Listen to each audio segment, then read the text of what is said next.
Muy buenas tardes, profesor. Muy buenas tardes, compañeros. El día de hoy, el grupo 6 estará a cargo de explicar la aplicación de espectroscopía de infrarrojo cercano, o NIRS para abreviar, para determinar el valor nutritivo de variedades de alfalfa y trébol rojo.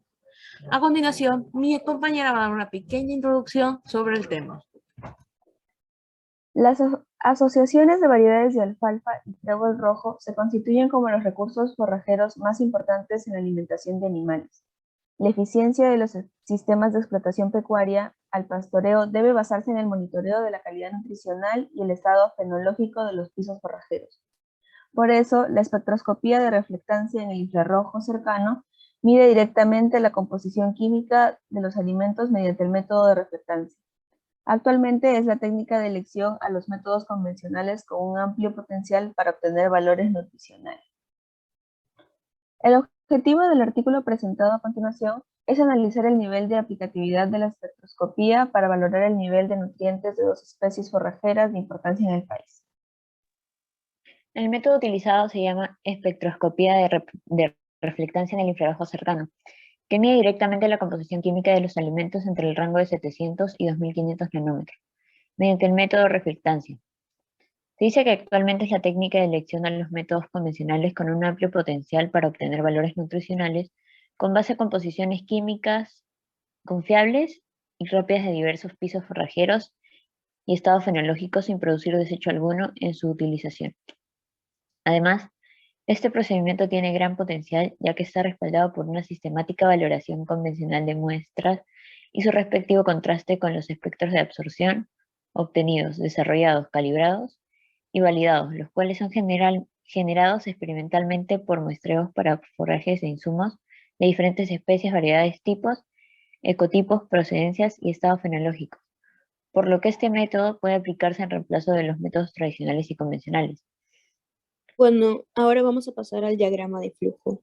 Vamos a tener dos tipos de muestra que van a ser de alfalfa y de trébol rojo, 75 de cada uno. Se van a realizar evaluaciones espectrales, también realizar un análisis de Windy y un protocolo de Van Soest. Bueno, en la muestra recibida se van a colectar de los campos de cultivo de la Estación Experimental del Instituto Veterinario de Investigaciones Tropicales y de Altura, en temporadas de lluvia que vendría a ser de noviembre a marzo. Luego se van a desecar en una estufa a 55 grados centígrados hasta obtener un peso constante. Luego de ello van a ser transportados al laboratorio de bioquímica, nutrición y alimentación animal para su análisis. Después van a ser pasadas por molinos de tomas en una malla de 1 milímetro. En la parte del análisis de Windy se van a realizar una determinación de la proteína cruda, del extracto etéreo, cenizas totales y fibra cruda. Por último, vamos a realizar el protocolo de Van Soest, que se va a determinar la fibra detergente neutra. En cuanto a las pruebas de espectrometría, se utilizó un espectrómetro Antares FT-NIR que transforma el resultado de las longitudes de onda de la muestra en espectro infrarrojo típico. Los espectros fueron trabajados con el software TEQ-Analysis TM para la generación de las ecuaciones tanto de calibración como de validación. Para la calibración se seleccionaron 50 espectros de alfalfa y 50 de trébol rojo mediante el muestreo aleatorio uniforme. Se utilizaron los parámetros presentados en la imagen para evaluar la calibración y estimar la capacidad predictiva real. Estas ecuaciones se seleccionaron sobre la base de minimizar el error. El error estándar de la calibración fue calculado por el programa mediante la fórmula presentada donde Kim es el valor del método de referencia, NIRS es el valor de predicción de NIRS y N es el número de muestras en la calibración. Para la parte de validación se usaron los 25 espectros restantes de cada especie y se obtuvieron los estándares estadísticos de ajuste para la validación según Westerhaus, tomando los valores de error estándar de calibración, de coeficiente de determinación y de error estándar de predicción. Según Biasal y Consen, para que la validación sea considerada buena, el modelo debe tener alto coeficiente de recolección, coeficiente de determinación, bajo error estándar de calibración, bajo error estándar de predicción, proporción de rango de error superior a 10 y desviación residual productiva mayor o igual a 2.0. Ahora veremos los principales resultados de esta investigación.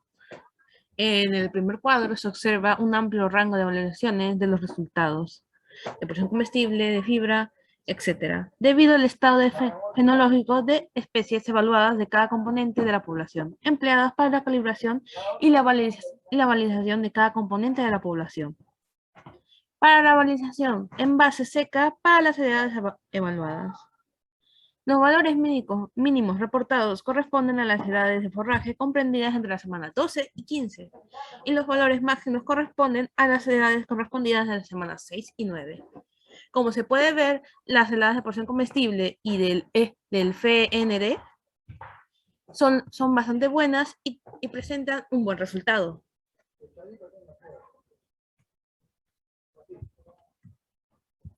En cambio, en el segundo cuadro, se muestran los estadísticos determinados de las mejores ecuaciones de calibración en validación extrema de las muestras ALF o mediático saliva y TR de Trifilium parense para los componentes de PCE, CF, etc.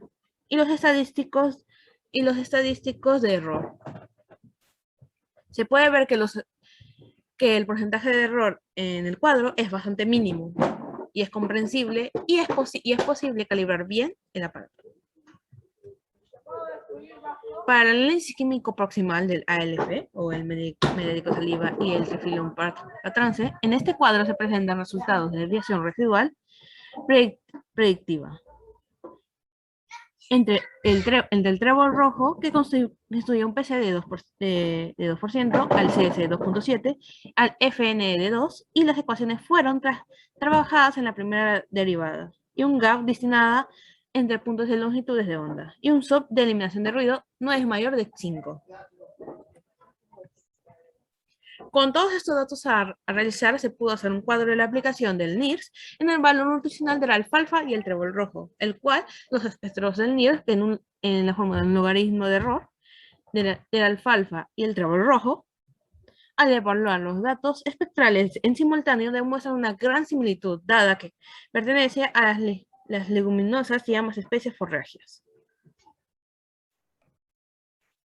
Como conclusiones, tenemos que los resultados obtenidos en los componentes están influenciados y varían según ciertos factores como la altitud, época de sembrío, variedades de especies utilizadas y condiciones del suelo. Ya que según los valores reportados de proteína cruda, en la alfalfa sembrados en diferentes países tienen un rango de valores entre 15 y 60%. Como también los valores de RMC, que es la raíz cuadrada de media de error de calibración, y RMC, que es la raíz cuadrada media de error de predicción, para todos los componentes de la evaluación de alfalfa y trébol rojo fueron bajos, siendo los mejores valores para los componentes de PC y PEDN, que es la fibra detergente neutra. Como perspectivas, que son las ideas para la aplicación del artículo, en este caso espectroscopía del infrarrojo cercano en nuestra localidad. Se podría utilizar un método óptico de diagnóstico para la detección de fraudes alimentarios de la alfalfa y del trébol rojo. Así también implementar en el control de calidad y seguridad de los alimentos y aplicaciones analíticas basadas en métodos no dirigidos que permitan detectar cualquier cambio en la composición química de los alimentos. También determinar los parámetros de calidad y una aplicación analítica para dar soporte a una regulación y la detección del tipo de contaminante. Gracias.